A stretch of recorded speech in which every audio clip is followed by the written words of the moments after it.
This is the Westwood Manor, and I am a permanent resident here. I have lived here since the past 4 decades, and will do so till this house stands upon the grounds of the earth. In this stately manor, with a history spanning 9 decades, my family arrived 50 years after its construction. Henry Louis Parker, my remarkable father, was a dressmaker, a quiet man, too peaceful to belong to this earth. Alice Jean Parker, my mother, the most beautiful woman my father had ever seen, and the most wonderful mother in this world. Alongside them was my elder sister Victoria, 14 years old, lean and smart, a captivating presence in both looks and intellect. I am Helen Henry Parker, 11 years old when we first moved to the Westwood Manor. A beautiful, secluded 2-story manor, built by the Adams at the turn of the century, completed in 1899. It had 9 rooms, a study, a library, a living room, a conservatory, a kitchen and a pantry, a dining room, 2 guest rooms, a storage area and an office room. It was a beautiful house with a Victorian architecture and beautiful furniture, each made with oak, mahogany, teak and every other expensive wood that furniture could be made of. When we first arrived in this manor, we pictured generations of our families residing here, Victoria's children, my children, our grandchildren. Yes, we would have our husbands move in. Would not it be such a wonderful idea to spend our lives all together in this beautiful house? Well, it was unusual in those days for such things to happen, but it was our territory, and we could do whatever we wanted. But now, as the years have passed by, and those initial years have turned into decades, I am the sole resident. This house is as beautiful as the mountains that adorn it. This house is a dream of many families. This house is a maze with its numerous rooms, and is the house that is credited to countless suffering it gave to me. For it was not just us 4 who resided here. Winter, 1949. Every room has a presence. 3 rooms were plenty for us, and we had 9 in this new house we moved to. I couldn't contain the excitement on the day we finally moved to our lavish home amongst the nature's peace and tranquility. 9 rooms and 2 guest rooms, and all the other rooms dedicated to different activities. I would finally have a room to myself, my own wardrobe and a dressing table. We arrived in the beginning of winter, somewhere in early December if I recall correctly. After visiting each of the 9 rooms and even the 2 guest rooms, I finally made a choice. I could see the mountains from the windows of my room. So beautiful and serene, secluded from the chaotic city life we came from. Sometimes when the wind is too harsh, you can hear the mountains say something to you. The wind's howl in your ears tells you about the human anguish it has seen since decades passing by. Today these mountains are silent, but I expect them to wake any moment, just like when someone passes away and their loved one expects them to awaken once more. Their inner grief longs for them to wake up, even though they know it is impossible. In return, they meet only the silence that follows as they lay there waiting for one last earthly ritual. Each of the rooms in the Westwood Manor had a presence. Initially it went unnoticed. I assured myself it was due to moving in a new place, and with time I would get accustomed to it. But even as I write today, I feel her looking at me with a mocking smile. In every room I went, I felt it. Eyes that I could not see were staring at me. Even as I practiced the piano kept in the living room, I felt someone stare at me. I don't know how my parents and sister felt, or did they even feel at all. The silence and peace that my father moved for in this quiet place was now threatening me in its silence. I remember once I woke up in middle of the night, startled by an ominous silence that hung in the air. The darkness was so dense I thought I had gone blind. I thought my eyes would adjust to the darkness, but it did not. And just besides my bed I could hear someone breathe, rapidly and then slowly. At that moment, I felt paralyzed. I was sure I locked the room at night and was all alone. The grief that came with its presence, I felt it come to my bed and sit beside me. Its breathing now closer, now near my ears. I still couldn't see it. It said to me, and I clearly remember it as if it was spoken just yesterday. I died here when I was constructing the manor. No one cared about it, as if my existence had no meaning.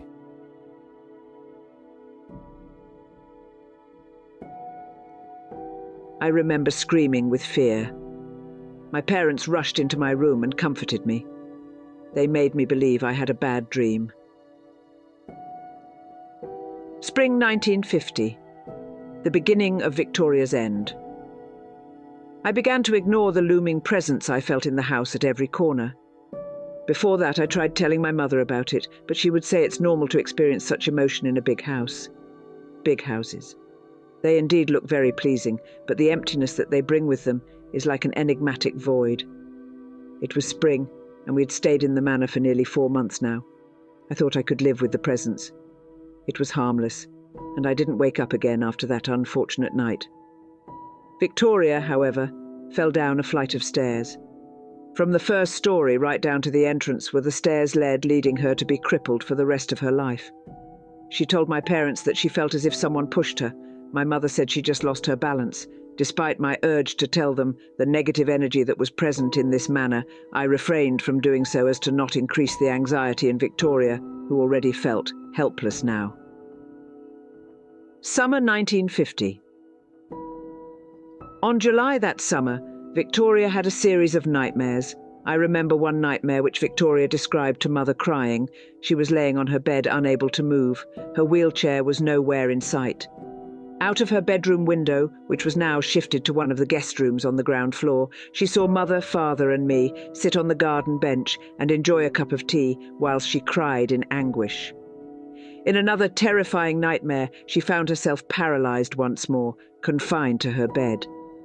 A haunting presence took form in the figure of a girl, around her own age, who sat motionless in an armchair, positioned directly in front of her.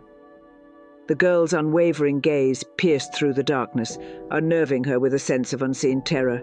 She had several nightmares, which she described to Mother. I remember them in bits and pieces. My mother's answer to all of them were the same.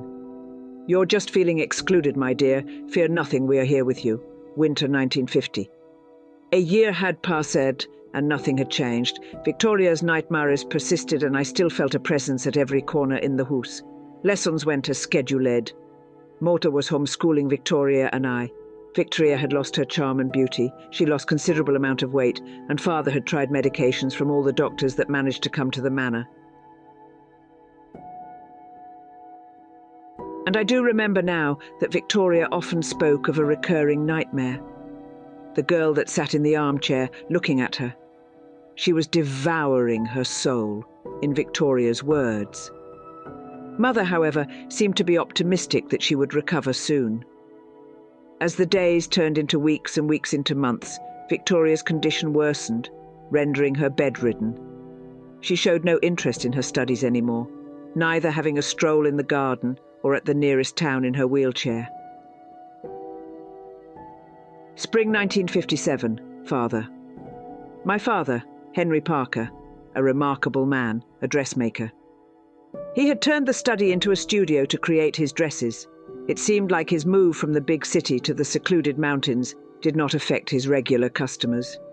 They sent their chauffeurs to pick their dresses and travelled hours of journey to finalise their dresses. No one could match the tailoring of my father. He also made new customers from Floraville, a thriving and affluent town, less than a mile away from home. Since the 8 years we have moved in, Father became more focused on his work. It was oddly strange, since he was not much involved when Victoria fell down the staircase. This was the man who would sacrifice his life for his family without a question asked. He cared, he still loved us, but he spent more time at his studio. Along with my studies, I spend a few hours with my father learning his dressmaking skills. I had decided to be a dressmaker, just like my father when I was 8 years old, and often told my mother what a waste studying was. But she was keen of me receiving my education. In the past 3 months that I had been learning from my father, I noticed that he had developed a habit of talking to someone known as James. He would ask him advices on his dressmaking, and often thank him, telling him that if it were not for him, he would be still stuck in the old-fashioned dressmaking skills. This was a behaviour he never exhibited out of his studio, and I saw in his eyes that he was still sane. It now struck to me that in all these years, before I decided to learn his skills, I had visited the studio only twice. Once whilst I was on a self-tour of the manor when we first arrived, and once when I had called Father to supper when he was working late. It was as if the room itself kept me away from it. Once I told my father that he was such a talented man that he didn't need an advice from James. This made him very upset, and he told me that was not a way a lady would talk about a respectable man. I never doubted the fact that this James was not a fiction but existed in his bodiless form. It was James's choice that he selected my father to revel his existence. Perhaps he was a dressmaker himself once. Autumn 1960. Floraville and the Westwood Manor history. I would often visit the town a mile away from our house. Floraville, a beautiful and peaceful place. The cottages held such simplicity yet stunning architecture. I knew Mr. and Mrs. Anderson, who owned a large grocery shop and would supply our monthly rations up to the manor. Mr. Harris, who worked as a police officer. Mr. and Mrs. White, who owned a bakery. Mrs. Wilson, who with her 4 daughters often came at the manor to carry out cleaning tasks. And Ms. Garcia, who owned the town's supply store. And it was her store I needed to visit this afternoon to pick up tailoring supplies for my father. I remember entering the store and finding Ms. Garcia's mother sitting in one of the chairs. In all these 11 years, it was the first time I learnt about the place I lived in from her. I remember her telling me about the numerous deaths that happened in and around the manor. She wondered why anyone would move into a place like that, even if it was sold at half of its price. While still in construction in 1889, the owner's father, Geoffrey Adams, passed away from a heart stroke. Wealthy people, the Adams, had made considerable amount of donation of all things good in the town, the hospital, the school, the shelter for stray animals, and much more. His son, Lawrence Adams, though never suffered financial loss, had to face several unfortunate incidents surrounding the manor he decided to build. There were many accidents on the site of the constructions. Many of the construction's workers suffered injuries or bad omens, such as losing his dear mother, who was perfectly healthy, to a disease the doctors couldn't explain. She said she knew since it was then talk of the town, and there was no gossip that escaped her opinions. She also said that there was a rumour that one construction worker had lost his life, but then again, just a rumour. May have not happened at all. Then there was the architect's son, who went missing one day and was not found even after tireless searches. 2 months later, the police were informed about a 7-year-old boy found drowned in a river. He was the architect's son. No one knew where the boy was for the 2 months he was missing. And while the manor was still under construction, the forest that was just behind the manor became the graveyard of a couple who came camping on the mountains. They were caught in a sudden blizzard. The most tragic event, according to Mrs. Garcia, was when the Adams finally moved in after the construction of the manor in 1899. Their 13-year-old daughter, Abigail, fell from the staircase leading down the entrance hallway. She was completely paralyzed but conscious. No amount of wealth cured their daughter, who passed away at the age of 25, suffered all these years in silence. The Adams moved out of the manor after their daughter's death. No one knew where they went. And though there may be more deaths that happened in or around the manor or to people related to it, my memory permits to remember only these few. I rushed towards the manor once I had received all of Father's supplies. I wanted to tell my parents about the history I had just heard, and if they already knew. I reached the manor door when I heard a wailing coming from inside. It was my mother. I rushed inside and searched for my mother. What had happened to her? My concerns deepened when I realized that her wailing was coming from my sister's room. I rushed in there and found my father standing in front of the bed, his hands buried in his face, a soft, suppressed cry escaping him.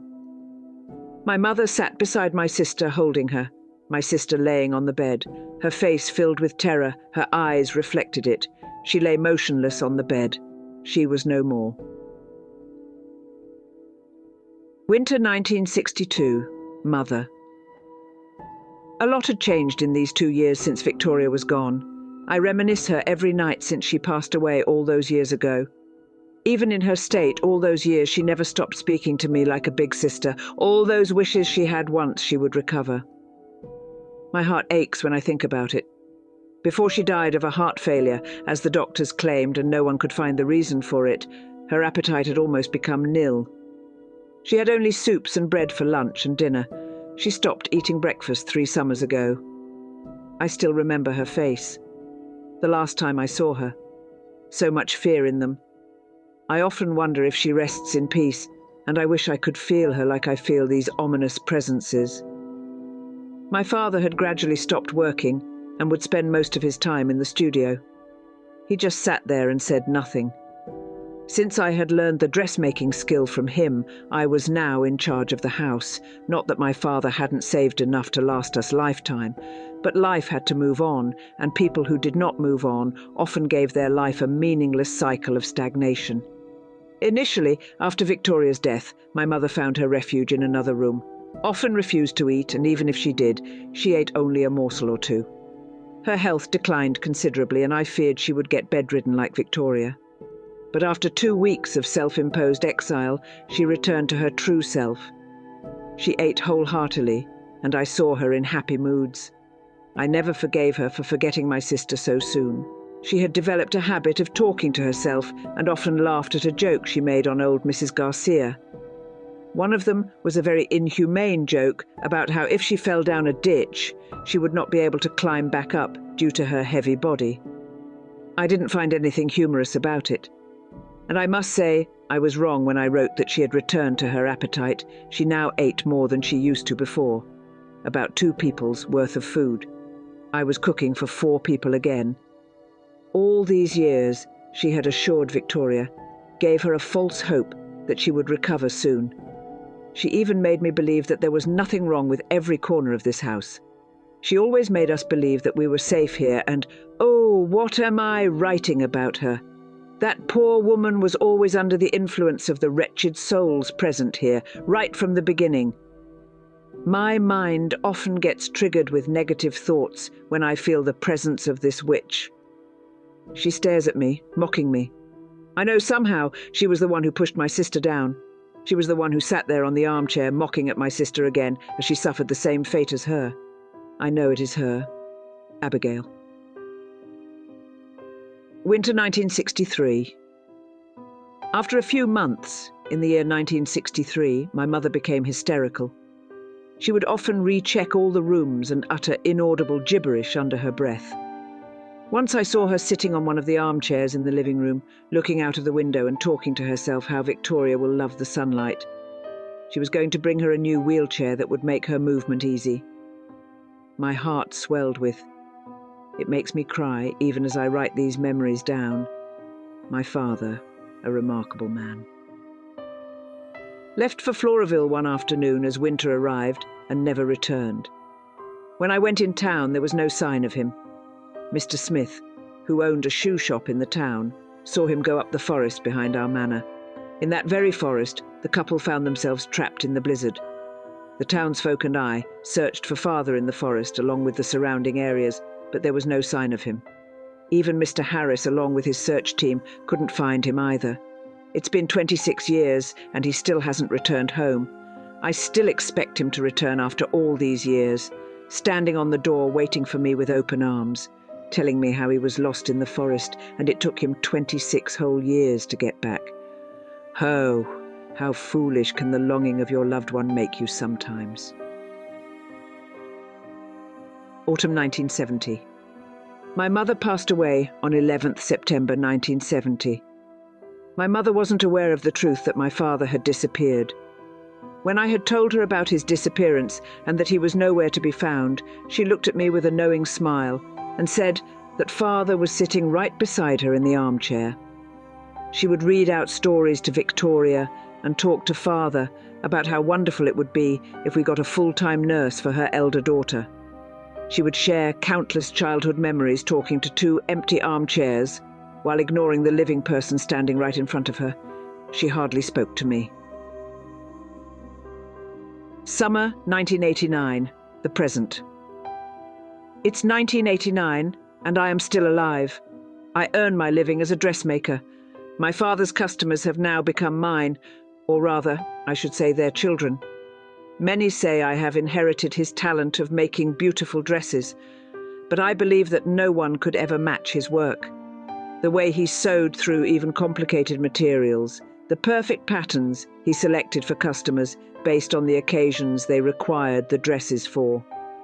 His accurate recommendations of fabrics that would go with the pattern is a talent I couldn't inherit.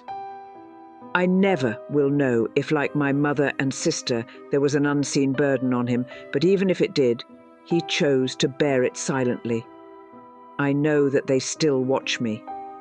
She, Abigail, sits somewhere in the corner of this room and mocks me. They all do. Each of my family members suffered and met their end, but I am continuing to live on with the same burdened emotions. Someday, I wish I could feel their presence. Once, long time back. I had reached out to a relative, the Adams. I paid him a visit in his home in another town, not far away from Floraville. On my inquiry about the manor from him, he said he didn't know much about the place, except for that the property once belonged to a Michelle Westwood, and that Geoffrey Adams' grandfather had supposedly purchased it from her. The manor was built decades after she was gone, and yet it was named after her. I always thought that the devouring of the Parker family began with my sister. But I was very wrong. It started with me at the night I heard his voice. The worker who died here and who was long forgotten. I never heard him again. I am in my conscious and hadn't lost my mind like my mother. I hadn't dealt with physical harm as well. Neither my mind in such chaos that I left my home, never to come back. But I am a lunatic in my own way. In all these 40 years gone by, and in the initial years, especially when I saw my sister suffer, I had not once uttered a word to leave this damned place. When my mother and father were sane, I could have made us leave, but the cunningness of those who reside with me didn't let the thought stray to my mind, and I am here today. Even after I realize this, I will always stay here and won't give up. This is my house, the house my father bought with his hard work, and I am a permanent resident here. I have lived here since the past 4 decades, and will do so till this house stands upon the grounds of the earth.